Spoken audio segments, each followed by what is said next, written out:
Amiche, ma soprattutto amici di Miss Topolini, voi che siete sempre attenti alla bellezza, io vi presento questa aspirante al titolo, la numero 62. Oh, questa non è neanche una ragazza, è una bambola di nome. Stefania Catalan. Oh, Stefania Gardaland?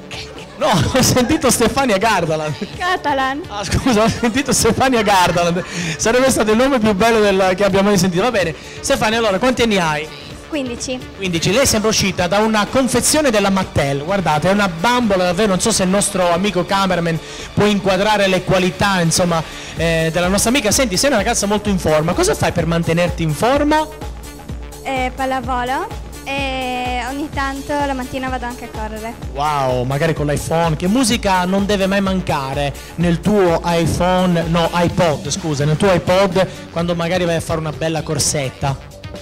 Ligabue e poi certe canzoni anche house, così più movimentate che ti danno l'energia, va bene.